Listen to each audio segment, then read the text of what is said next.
So the inclusion-exclusion principle basically provides a way of finding the union of three different sets without double counting or triple counting any of the overlapping items. So a common problem you might get is you'd be given a set of different probabilities of certain events occurring. I've denoted probability just with these um, magnitude signs here. Um, and let's say we're given this set of probabilities over here and you're asked to find A union B union C, the probability of A or B or C happening. So in order to complete this problem, you have to use the inclusion-exclusion principle for three sets. So if you take a look at this Venn diagram here, we can think of this top left circle over here as representing the probability of A. This one here can represent B, and this one here can represent C. So the overlapping parts are where we end up having problems. So this entire section here, this whole thing, this would be A intersect B. A intersect B, because that is where A and B intersect. And then this entire section here, this whole section here, including the middle, this is going to be A intersect C, because that's where A and C intersect. And this whole section here, again, including the middle, that one is going to be C intersect B.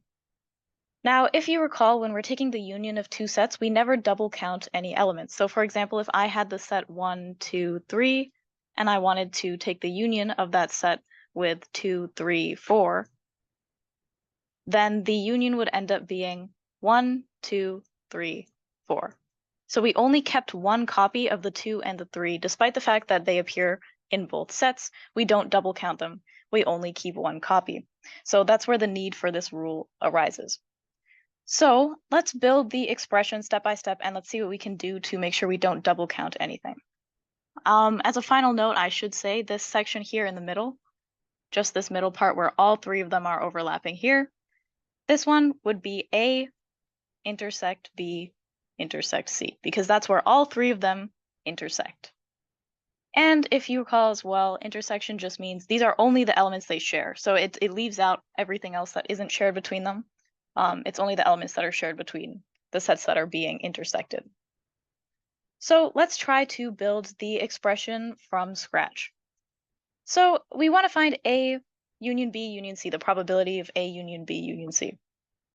So let's start off by adding up all three of the probabilities separately. So we're going to have A plus B plus C. So now we've added all three of them separately. So what that's going to do is you're going to add this entire circle to this entire circle to this entire circle. So you're adding all three circles together. So you're going to end up with extra copies of everything that exists where they intersect. So you're going to have one extra copy of everything from A intersect B. You're going to have one extra copy of everything from A intersect C. And you're going to have one extra copy of everything from C intersect B. And in the middle, you're also going to have three extra copies of everything that's intersecting between all of them in the middle. So first, let's correct for the extra copies we get where all of them intersect with each other in pairs. So the pairwise intersection of A union or A and B is going to be A intersect B. The pairwise intersection of A and C is going to be this here, and for C and B, it's going to be this here. So for all of these pairwise intersections, we have one extra copy because we've taken both circles, added them separately, so we get the copy from here and the copy from here. What we really want to do is something like this. So we only want to keep one circle's copy of the middle part, not both of them. So in order to correct for this, we're going to subtract one copy of each of these pairwise intersections from our sum. So we're going to subtract the probability of A intersect B, we're going to subtract the probability of A intersect C, and we're going to subtract the probability of C intersect B. So now we've gotten rid of all of the duplicates from the middle.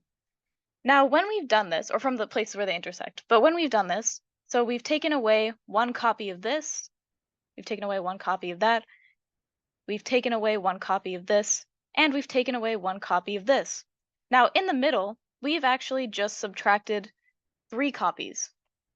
So we've just taken away three copies of A intersect B intersect C. So we've taken away too many copies from the middle because now what we have is like, we have all of this, we have this, we have this. A terrible diagram, sorry. But basically what I'm trying to say is we've kept one copy of everything, except in the middle, we've actually left out any copies at all. We've taken away every copy of what was supposed to be in the middle because we've subtracted it too many times. So we want to keep one copy of what's in here. We don't want to get rid of it completely. So in order to do that, we're going to add back A intersect B intersect C. So we're adding one copy of this middle section back because, again, we took it away 3 times. We only wanted to take it away twice in order to correct for the duplicates. So we're going to add back one copy of the middle in order to keep one copy of everything that is intersected there. And this right here is the expression for the inclusion-exclusion principle for 3 sets. So we're adding all of them separately. And in doing so, we've kept 2 copies of this whole middle section here, 2 copies of this whole section, 2 copies of this whole section, and 2 copies of this whole section. This is a mess, but really the idea is you've kept too many copies of everything. So to correct, we're going to take away 1 copy of each. And when we've taken away 1 copy of all of these sections, since they all intersect at the middle, we've actually taken away 3 copies of the middle there, which is too many. We want to add 1 back to correct for this. And then we have successfully found the union of all of the sets without any duplicates. So if we were to plug in what we know, we're going to have 3 plus 7 plus 4, take away 5, take away 1, take away 6 plus 2, and that's going to get us a result of 4. So that would be the answer to this problem here.